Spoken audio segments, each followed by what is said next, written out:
Henry no mate hey apakim teten apakim teten nu pai na soi lu nei Hana restaurant in Hana restaurant ma ni thầy lâu hạ chiều ngạt tốt lắm như vậy Hana restaurant hay ai tu na kilai do na ni các bố má là anh step anh ăn bún phô đấy rồi sao đi được thì bò thằng đi nấu tết chắc ai này đâu vậy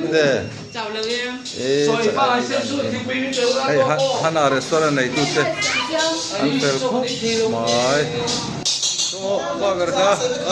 bye anh ăn phở tắc anh này hiện tại bùa là tu mani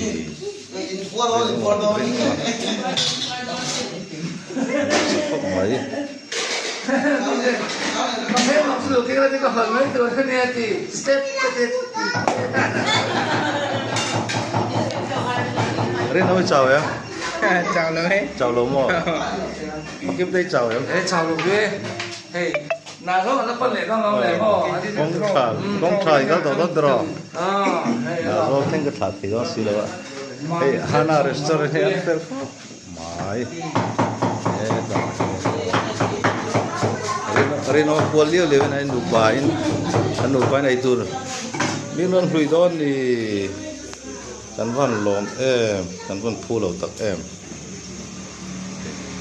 sum leng pai tam tak mal ni ya ay tu te kan lom tu he rino ma buk lama te ko han pos ha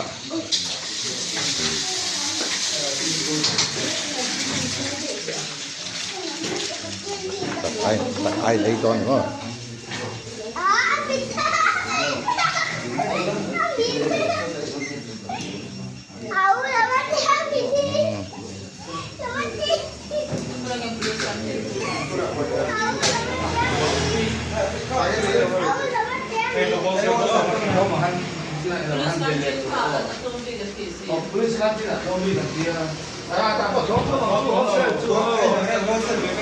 thế là khi xóm xóm với thế đó là nếu mà nụ bà hiện alpha mình đi tụ bầu liền à anh à mình có thể đặt tụ bầu liền là ml có thể xóm xóm với đi sẽ đi cái gì đâu khi cả cái mầm là cái bột ở đây bây giờ đấy là vắng cái đấy là gắn lom được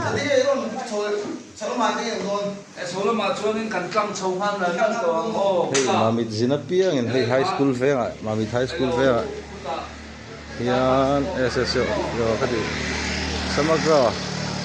office bulu akhan hi het lama kong le lama hianin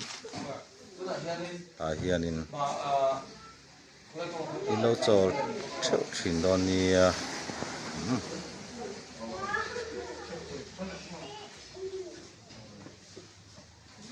bye bye bule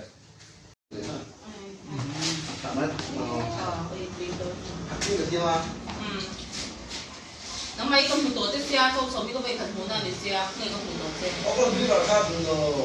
đi đón tập tu rồi các một tổ xe anh nuôi thì có vậy thật muốn được không nha mà chỉ có hai xóa dân đồng em có số ba cái nó máy trong nhiều cái gì xin lỗi anh mà đi tu đi nào cho em rồi xem